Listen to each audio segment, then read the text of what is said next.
Welcome to the Art Den, where we meet all kinds of artists who make all kinds of art. We gain an insight into their lives and find out what inspires them. I'm Judy, and with me in the studio today is artist, photographer, stand-up comedian and songwriter, James D. Robinson, also known as the Victory Artist. James describes his art as just a stream of consciousness. He says, I don't plan anything, I just get a sketch pad and a pencil and I just start doing shapes on it and something just emerges. As a member of Collaborati, James works from his studio on the piazza in central Huddersfield. Join us as we delve into James's experiences as an artist and discover the stories behind his artistic journey. Hi James, thank you for joining us today. Hello, it's very nice to be here. Good, great, fabulous. So, we'll go on with the questions. You're an artist and a photographer and a stand-up comedian. How would you describe the interplay between these different parts, these different expressions of your creativity? Would you call it an interplay? What's the dynamic? How do they work? Basically, everything I do is just done the same way. I first of all, I basically do things when I feel like it. And, I'll just go through a phase where comedy takes over and I'm just writing all sorts of different things. Same with the songwriting, and then I'll just stop in the middle of nowhere and just go in a different direction and start painting. Right. Which is what, the first time I had my studio, I think I spent a solid year painting. Oh, wow.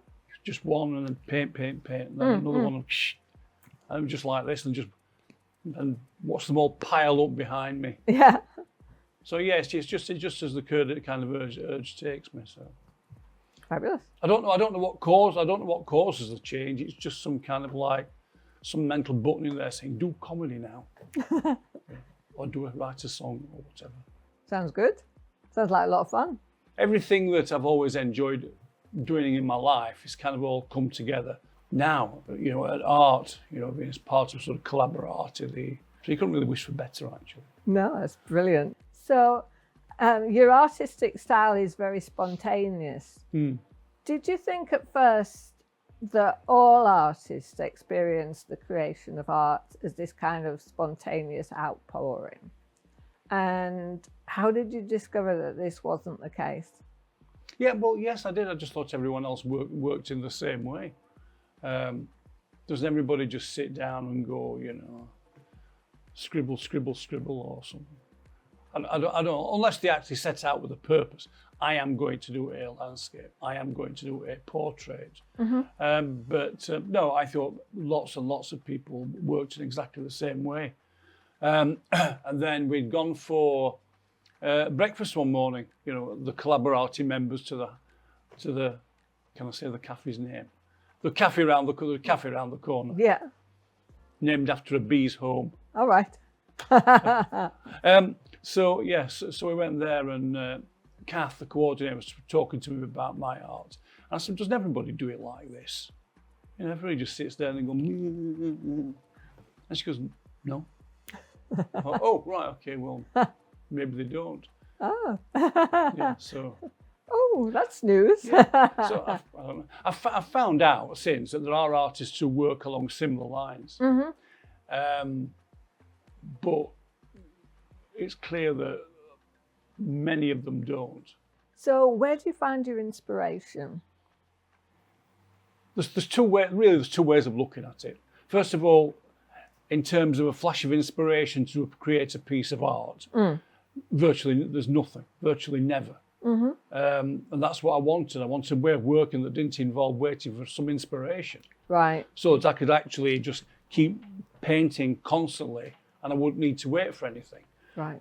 But having said that, there's also sort of really been key influences on the art that I do. So right in the early days, and I'm talking about sort of being a teenager and doing art at school, I was attracted to the surrealists.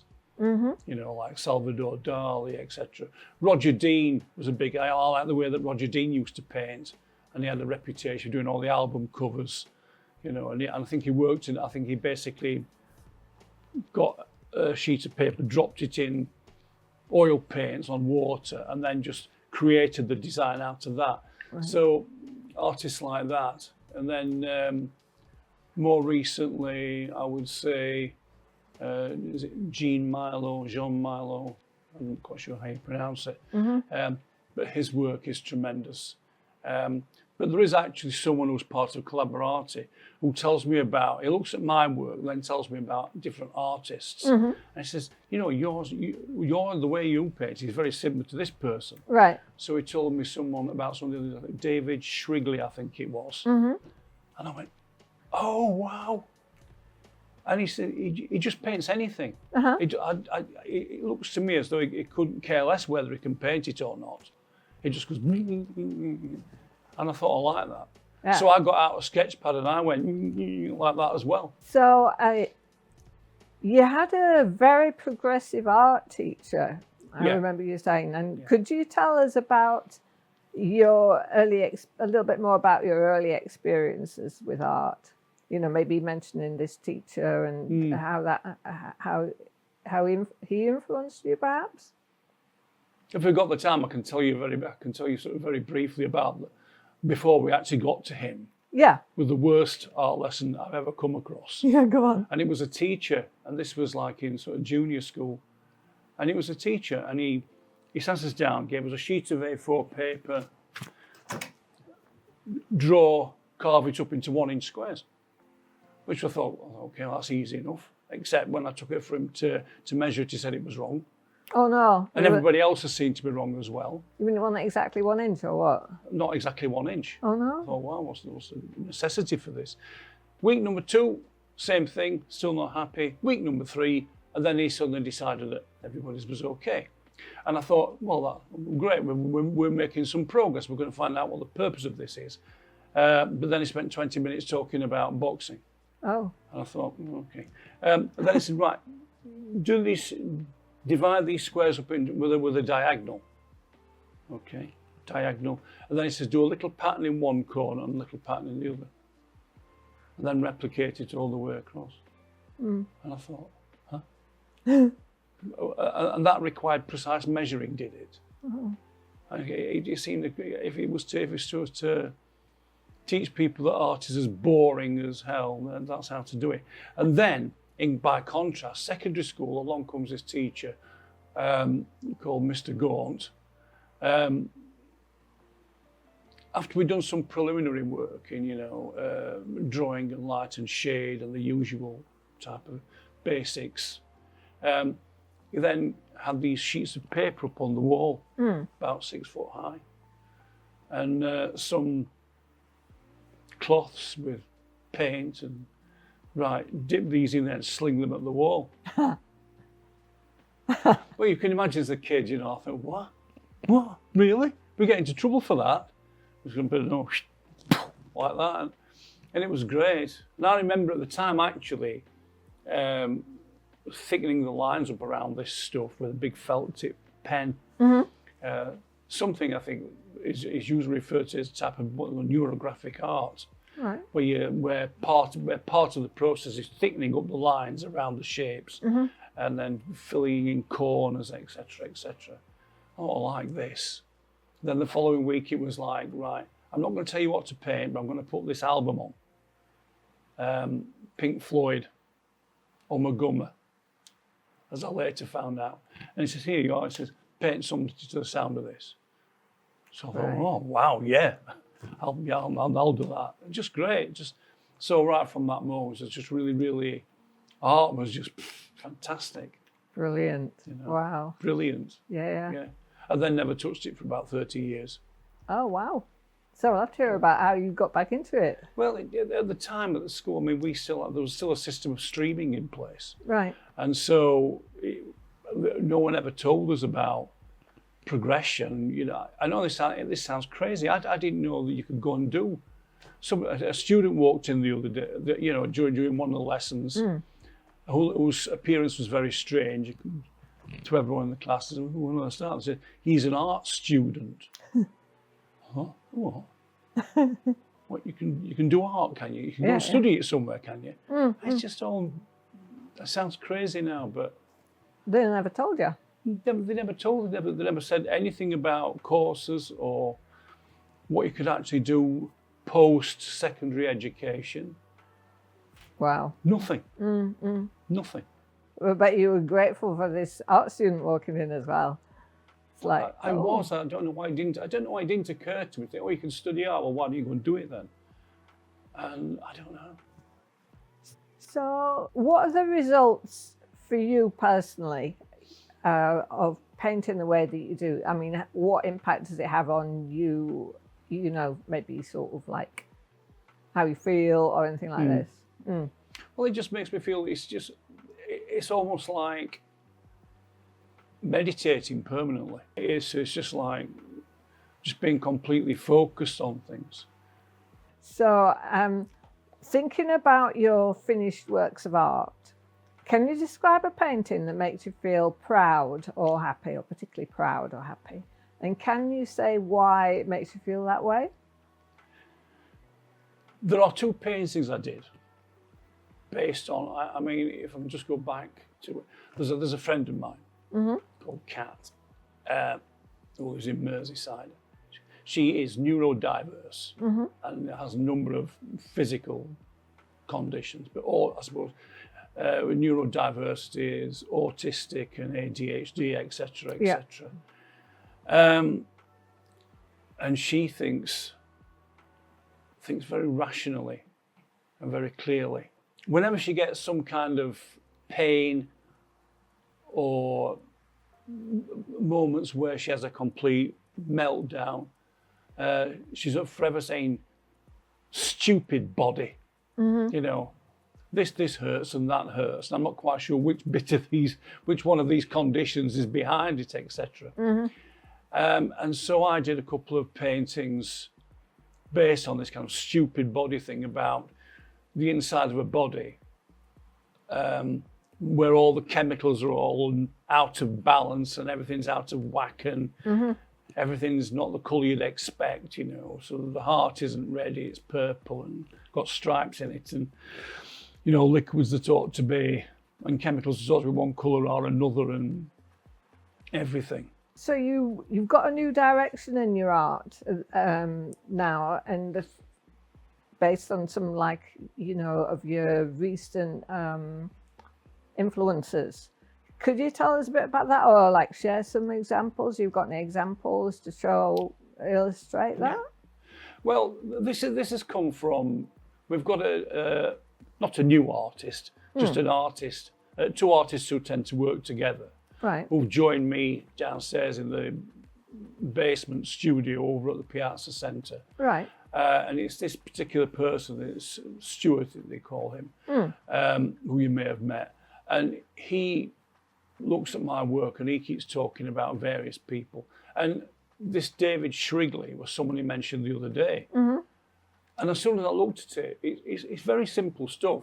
I suppose it's the kind of stuff that lots of artists get.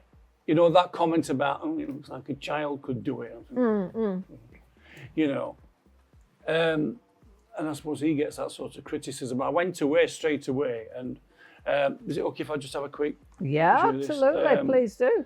Yeah. And so I suppose to someone who hasn't seen any examples of my work or anything, it might not look much different to what stuff I'm doing. Yeah. It's just at this time, whereas before, if I drew anything that was a recognisable shape, like a space rocket, for example, it emerged because I did a shape that looked like one, and I just developed it. Right. Whereas now I'm thinking, okay, I'm just going to actually draw something, and I don't much care whether it turns out right or not. Yeah. So as soon as Stuart told me, within about 10 minutes, I thought, I'm going to draw a cat.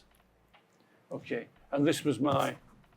Oh, there you go. So it's not finished, but I thought, I'll just do... I don't care if it's anatomically correct or anything. I'm just going to do this cat. I like it, yeah. So I did that, and then I went straight... I just carried straight on. and then started doing other things. What were you drawing there on that one? What was your plan when you were going to do that one? This is my friend Alex doing one of his comedy sets. This was on Saturday, and I just kind of just crammed everybody in together. And I thought, I'm just going to draw a little. I used to have this thing about drawing glasses at one time. I don't know why. Yeah. You know, and then that's lovely. started. So I like that, yeah. I've gone away with a drawing straight away, and Yeah. but I'm not obviously started not painting anything yet. But, No. but I Wow. will do. So Yeah, really interesting. yeah, Cool. Yeah, it's fun.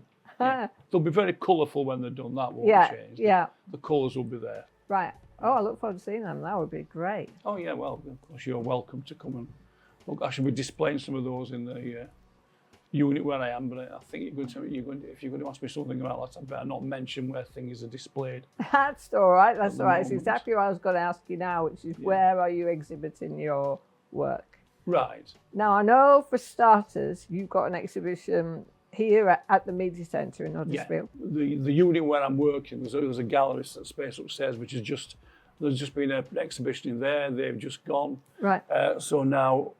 There's some public houses. Did you mention you had some work showing That's in the Grove? Right. You know, so stuff in the Piazza, which is just going up. Stuff in the Grove pub. Right. Because the guy there had all sorts of artwork. Yeah. And he says, you know what, I'm going to take all this down off this back wall and put yours up instead. Fabulous. So it's all my work in there, which is mainly paintings and photography. Nice. And then there is stuff on display at the gallery in Slathwaite. And there is gallery, Slathwaite. Well, that's good. That's There's good the start, isn't it? Collaborati shop. And would you like to share your contact details with the audience, like website? You've got like a website where people can see it. Yeah. Yeah. What's your website address? victoryarts.co.uk.